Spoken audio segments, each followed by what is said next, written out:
Hello and welcome or welcome back to another episode of Black Hair in the Big Leagues, you guys.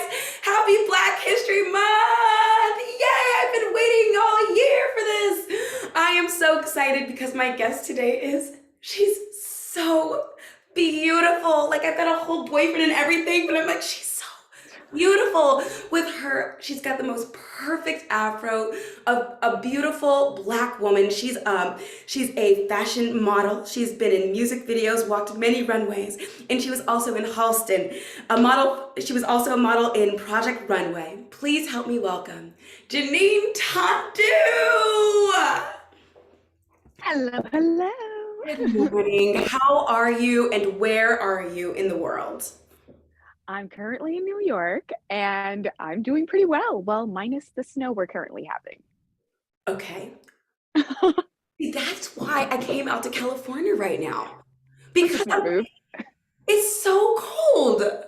It is. Well, supposedly we're getting a nor'easter, so we'll see how this goes. They've been jacking up the weather all this past time, so we'll see how that goes because I don't trust the weatherman anymore. Yeah, I feel like I was just there in New York a couple weeks ago and it was like 10 degrees, like consistently for a few days. I'm like, how am I supposed to go jogging? I don't have time for this right now. Well, I'm so glad that I get to sit down and talk to you for a few minutes today, Janine. Like, I don't know you. Like, this is our first time getting to meet. But from the brief moments that I've spent with you, like literally the briefest of moments, you have a glow. And yeah, your skin is on fleek, but I mean, you've got an inner glow. And so I'm just excited to talk to you for a few minutes. Well, same. You got some vivacious energy, so send it. Thank you. Okay, so I've got questions about your hair, about modeling, about being a Black woman in these spaces. And so one of the things that I noticed when I was like going on a deep dive through your Instagram is your eyes, like when looking into your eyes when you're doing these fashion shots, like there is a giant behind those eyes. You're like, who, me? Like that's what you're looking at right now. But there's such a confidence. And where does that come from? Do you feel that? Have you always been confident? Absolutely not. I mean, I will tell you, even to this day, absolutely not. It's more, I guess, along the lines of experience because I've realized I've actually started journaling this year. And it was because last year I realized I was at a place that I've always wanted to be, but I wasn't taking, I guess, into account the struggles that it took for me to get here. So by me journaling, I was like, no, you have to like write this down so that way when you review, you'll be able to see, Janine, this is how you worked to get to where you are. You didn't just end up here like how you feel like you did.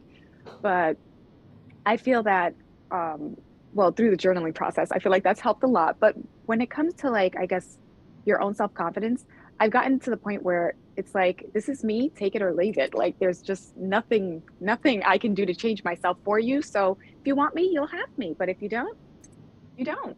I love that. And when did that click in? Were you like that since you were a little kid? Like take me or leave me? Or did it come in like later years? It definitely came in my more recent years, actually. When I was younger, I was very outgoing. I am like one of those children. I was one of those children that just wouldn't sit down, my poor mother. Um, but literally, it was just like, what's going on over there? Like, I wanted to be part of all the action. And then I guess, like, halfway, well, of course, teenage years happen. God only knows I was very lucky I wasn't bullied, or if I was, I was just too obtuse to notice because I was a hot mess. Oh my gosh. But I mean, even so, I was never really too judgmental of people. I always kind of just went with the flow. So I found friends that kind of understood my quirkiness and kind of just rolled with the punches too. They were also very protective of me, which I absolutely, like now that I'm older, totally appreciate. But of course, going through that, after that, I actually encountered many years of like cystic acne, which kind of tore down my confidence a lot, Yeah. especially since that actually ended up being the time frame I started trying to begin modeling. What started is I actually had an agency scout me. They had asked me to lose weight And at the time I was already a size 2. So because I was so interested and I really would like wanted to pursue it, like someone reached out to me. I was like, you know what, maybe I should give it a try. I actually attempted it. And then also at the time I had like a little bit of acne. It wasn't even that serious at the time, but me trying to target it made it worse. I exasperated it to a whole nother level, creating the cystic acne. So if anything, I feel like that created very humbling years because it was hard to be in a space where everyone was just so beautiful and I did not feel my best because my face was jacked up. I felt like I was too big, and they ended up not even really signing me. They dropped me not even a month later. They were like, yeah, you're not meeting our target. So they just dropped me. Oh, And yeah, that actually started me on the, well, you know what? I think I'm going to still try to pursue it. And I still went for it. I'm happy I did. I'm so happy you did. So what was the moment when you there's so much in there and we might go back to some of that. What was the moment where you, because this is something that I'm like being challenged with right now. What was the moment when you were able to look yourself in the mirror and say, I am a model and not bat an eye? Hmm. Wow. Or was it a gradual, like, I kind of do, like, I don't know because it actually did start what like it used to be those, you know how like people ask, are you a model? And I used to be like, oh no, no. no. And I don't know, it happened one day somebody had asked and I was like, well, yeah. And of course I asked them, well, will this get me a discount? Because, you know, like at the time I was shopping and I was like, well, what does you knowing what my profession is make all the difference? I was like, well, am I going to get a discount? Sadly, no, I didn't get a discount, but Oh. I was very like, you know, like thinking about it. I was like, Janine, you've been doing this. This is what you do. And at the time I was also doing a full-time job That's like, along with my modeling. It was very challenging. And I was just like, you have to own up to this. This is what you yes. do. So it was gradual because it took me some time to actually, I guess that's what they call imposter syndrome, because I was just like, yeah, no, I don't think I'm there yet. But So it I just, feel that way too. And the same thing about acting, like it took me a while to be like, I'm an actor. And it's hard to do that, especially when you're waiting tables or doing something not doing that. Like it took me to like get a tour to feel like when people ask me, what do you do? I'm like, yeah, I'm an actor. Are you gonna believe me? Like it, you're right about the imposter syndrome. yeah, it's a big thing. And not only that, it's until someone actually put a name to it that it was just like, yeah, that's exactly how it feels. How weird. And also, I don't know if you'd like to talk about this a little bit. This is kind of a tangent to what I actually want to ask you, but like I see that you're an amazing illustrator. Now that's where the imposter syndrome is See, so huge. I felt like you were gonna say that based on how like you like talk about the page, but I'm like, these are really great drawings. They're really great. You that I'm still not on yet, but I actually enjoy children's art. So I mean, I enjoy dabbling, but for me, my art is for me. I can't do it for others. Like I've always had friends ask, "Can you like I'm working on a children's book, would you like to illustrate for it?" It's like, no, because I know I Yes, won't be able to. yes, yes. Janine, you're so good. Once again, somebody approaching you, being like, "Will you illustrate my children's book?" I just it's something I guess I haven't gotten over mentally. I my senior year of college, my professor will he will deny this till this day, but he had basically he was my favorite professor and he basically told me I would not make it anywhere in the industry. And he had did it in a way, I guess he didn't realize he did warn us beforehand he had had a bad day, but it was very impactful for me because my entire my colleagues, they were all around, we were all silently getting individual um chats with him about like our work, about our project. And the way he had went about saying it, it just everyone heard. It was just like so silent. And I didn't even make it home before I started crying all the way home. But it was like at that moment, I was like, I'm done with art. Like I can't do it for others. If I do it for me, it's like normally I'm in a very vulnerable space, but it's just, I can't do it. It's like, Oh, it's something I have to get over, but I just haven't tackled that yet. It's like one thing at a time. I know. Yeah, that's real and personal. So, and we're here for a journey. Like I feel like that's what this life is. I started thinking about when you're talking about imposter syndrome, like the things in my life where I'm like, no, I do this thing, but I'm not being paid for it. So it's hard for me to call myself a writer. It's hard for me to call myself, I don't know, like these other things that I do them, but would people laugh at me if I said that I do these things? Like, but if you do it, where is the line? Like, I've not made very much money from podcasting, but I've interviewed so many people. Like, I love it. So at some point, it's like, where do we find that confidence to like, for the things that haven't caught up to our main thing? So anyway, thank you for helping me work that out. What about for your hair journey? Have you always embraced your natural hair in your modeling world? That has been quite the journey. I mean, even looking back at that, I had a bad relaxer is what started my natural hair journey. I mean, hair was falling out. It was a tragic relaxer, and it scarred me. It traumatized me so much. I was like, you know what? We're just gonna call it a wrap for now. What age and I was 18, 19, around 20. Yeah, 19, 20.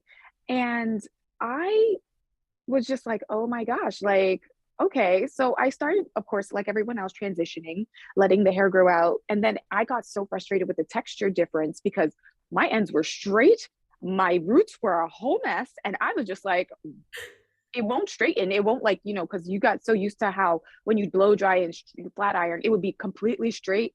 It did not do that anymore. So I was just like, well, let's just leave off the heat.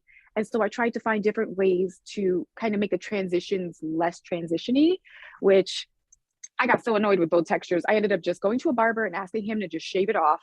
And the man gave me a heart attack. Yeah. I went into a barber. You went to a barber. You did. Well, I figured hair. I mean, they should know how to do it. Oh my, that's just so bold. You're like, I'm gonna transition, but not cutting off the ends. You're like, let's shave, like you shaved it off. I had like maybe like a small little inch or so, but the guy, every time he cut a piece off, he's like, are you sure? Because he was just like, I was like, sir, you're making me anxious. If you can't do it, give me to somebody else, but I just need you to take it off. And he did. And how did you feel? You know what? That first time, it's very emotional because it's like, it's liberating, but at the same time, you're like, oh my God, what did I do? I wasn't even sure because I was just like, okay, something to get used to. But like, also, once again, it was also during the time I also had my cystic acne. So seeing my face like so up in front and center was kind of daunting. I'm not gonna lie. I was just like, oh my God. Maybe I was like, maybe I made a bad move, but it was nice to not be able to have to do my hair. It was nice to just be able to get up and go. And eventually, we kind of started working out a little process. It was very hard because you're so used to your hair doing something one way, and now trying to work with it, because even from transitioning to just straight up, your hair is a whole different ball game. Yeah. I didn't know how to detangle. I was trying to follow YouTube videos, and I swear to this day, I feel like YouTube people, they show you the beginning, they cut, they don't show you the process, and then they show you the end. And I'm just like, you miss a step. You're doing something that is easy to you, it's a given for you, but like, I need you to say that to me. Like the step, I totally understand. I need every step, but I was just like, okay. So yeah, it was a lot of struggle, a lot of ups and downs, a lot of moments where it was just like, I can't look at myself. I just can't. Like it was also because even in the industry, natural hair was still not big. Yeah. And even for like models, it's like if you were African American or African, they prefer you to have really short cropped hair versus you having longer hair, because I guess it's just easier to handle versus, which for me personally, it was easier to handle when my hair was shorter too, but it was just navigating not being wanted in the space because of the difference. It was just too much going on at once for me, but it was overcome a lot of things, and nobody would guess this by just looking at you. So I was like, myself, this is why journaling. I was like, Janine, you forgot a lot of things that you've gone through. Right. And I feel like your story is so inspiring. So like what did you do whenever you, and even to this day, like when you go in for a gig and you're at hair and makeup, like do you go in doing your own hair? Do they know what to do? Will you let them put heat on it? Like what, do you have a say in that? A lot of the time, normally I will of course talk with all the hairstylists. I tend to, because it's such a creative space, I never like to just assume that they don't know anything or that they do know anything. So me personally, I always, this is my hair. This is it. I normally perm rod set it because it's easier to handle. It's something I can handle, and it's just I like the way it comes out. It's consistent every time. Well, consistent to me every time. She still has her days. But I get it. coming into the space, this is what they see because this is what's on my comp cards. This is how I show up to castings. This is how I show up. So whether they take it from there, it's on them. I do like to give them free range. I do use heat, but I also use a lot of like deep conditioners and stuff to try and revive my hair because it goes through a lot. Yeah. But yeah, I want people to learn. And even if they're, say, learning on me, I mean, give or take, it's just hair at the end of the day. For me, it's like things happen. It'll grow back. That's what my past struggle has showed me. So, I mean, just take it and go with it. I'd rather someone learn from their mistakes and just keep going with it. I mean, I don't want to be the mistake, but Right. So you're rocking a perm rod set right now. I was gonna ask. My go-to every time is because this is the only thing I found that consistently works for me. Also, I like being able to run my fingers through my hair and know there's no knots because me and knots, I get locks very easy. It looks so good. You're welcome. I tried to do a perm rod set myself like a couple of months ago. It was horrible, Janine. It was so. Well, you gotta think, this is years of practice. I mean, I got it down to the point I could put my perm rods in 20 minutes. And then after that, it's like I take them out, just zhuzh out with the pick and go. Can you walk me through this? Do you do it on straightened hair? Do you do it on freshly wet, out of the shower, washed hair? I've done both. Wintertime, I tend to blow dry it because I don't like the dripping. It's cold and I can't be sick. So I will blow dry very little sections, of course, on low heat. But I find that I actually like it better when I blow dry my hair because I get more volume behind it. Oh. I don't know how that works, but it does. I guess my hair doesn't have as much shrinkage where if I roll it straight out of wet hair, my hair is drying. So my hair is shrinking as it's still in the perm rod set. Got it. What size do you use? Oh, I wish I had one here. The white ones, they're like, I guess they're the second, because there's really tiny ones. So they're the second one up. There's also like, your hair's a lot longer. I'd probably go for like the pink ones. Oh. You get like a bigger curl, but I find the white ones are good for my hair length. And okay, I have so many questions because I'm like, every time I've done a perm rod set, it's just terrible. Every single time. Especially when I do finger curls. Also, I just am not good at it. Well, I also use product. So it's also the product that makes a big difference too. Because I will always roll with cream without fail. Because that keeps the hold. But I don't use gel at all because gel just flakes in my hair. And I always have warned people on set.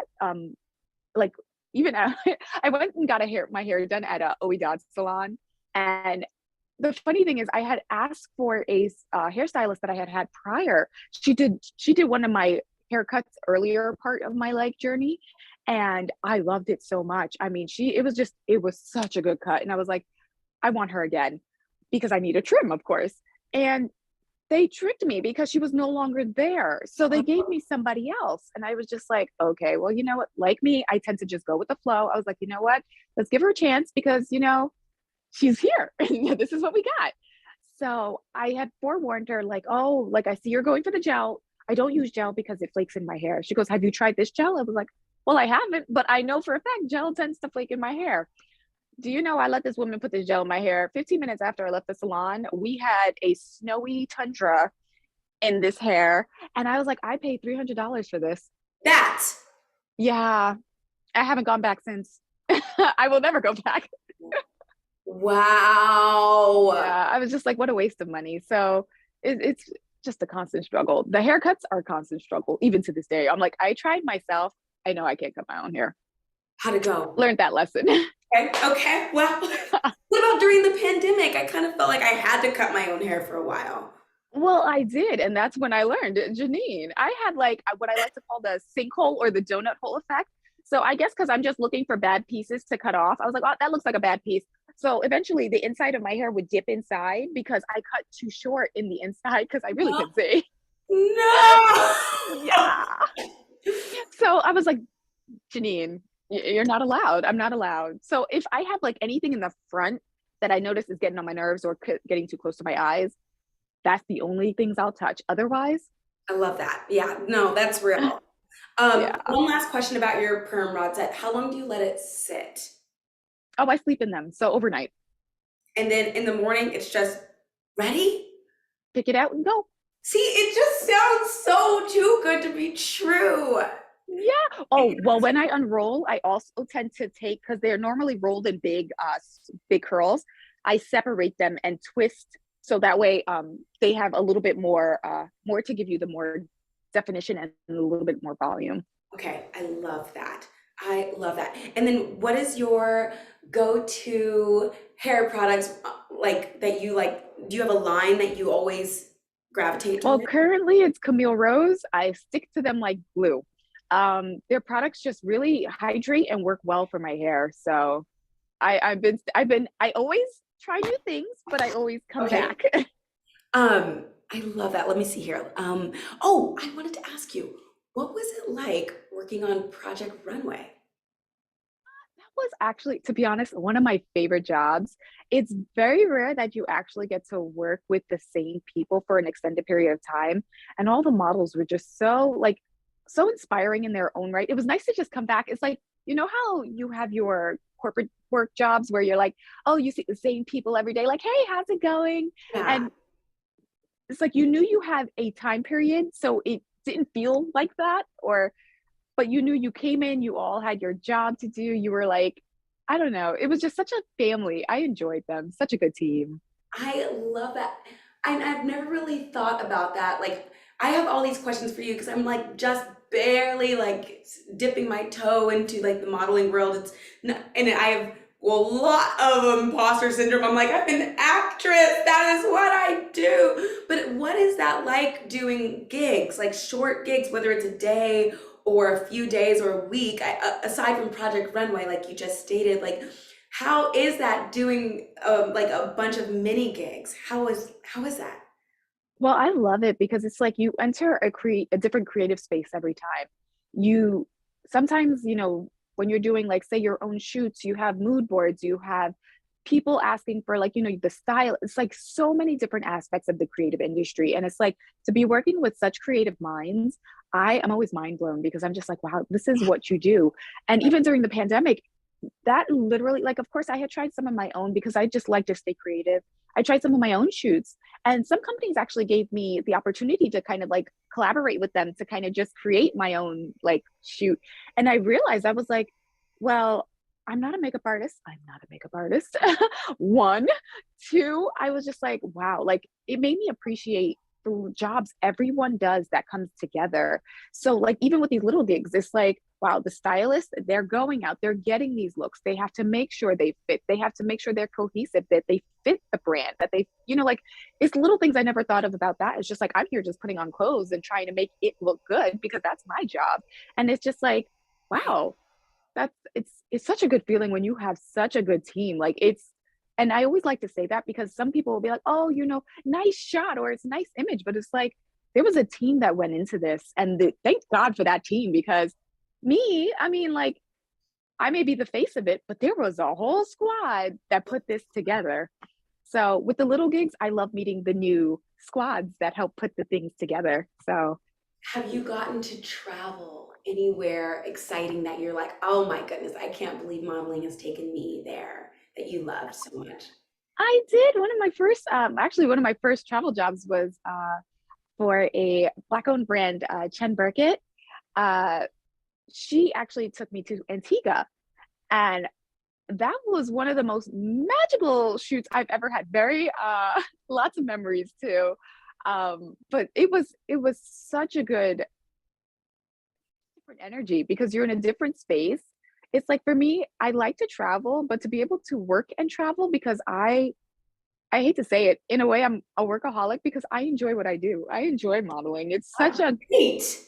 It's such a physical, it's like it's a very physical aspect, but it's very satisfying when you hear the client, it's like, wow, it's like everything it just came out great. It's like, wow, I did that. Yay. Like it's just, I don't know. I find satisfaction of like finishing jobs and just hearing good feedback.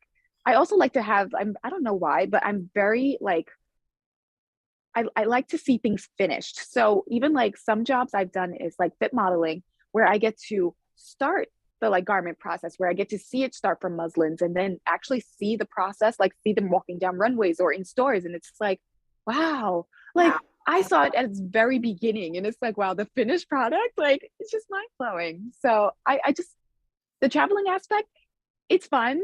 It could be stressful because like traveling, it's like things are out of your control at that point. But at the same time, it's just a new space to do what you love. So I like it either way. I love this. I have just a couple more questions for you before I let you go. I've noticed since the time that we've been talking, your hair has stayed perfect. Whereas mine, the top is drooping. I'm like, oh, should I reach for my pick? How do you get yours to stay? How do you Well, get this has been a very short conversation because throughout the day, I'm sitting here. This pick is right here. I was like, I don't trust her because, say, if I'm going to a casting, this is always my number one pet peeve. It's a windy day in New York. Your girl has a blowout at this point. Right. That's it. It's done. Done. It's And it done. always surprises me because it's always on great behaving, and I'm, Oh, what? Or the client, I'm always like, your hair is so beautiful. And I'm like, where's the mirror? Because I don't understand. Like, how is this possible? But it goes to show you, like, you overthink. It's just don't overthink it. I've gotten to the point where it's like, it is what it is. Just go with the flow. That's been like 2022. Like, just go with it. that is one of I feel like that's a life lesson that is like a universal takeaway. Go with the flow. When you just go with the current, and it seems like that has worked for you very well. It just, not only that, it's like mentally, physically, it just leaves you in a better headspace. Because if you start trying to nitpick everything, that's how anxiety begins. We try and stay away from that. Yeah, yeah. All right. And final thought question. Do you feel like we are coming, by the time this airs, it will be Black History Month.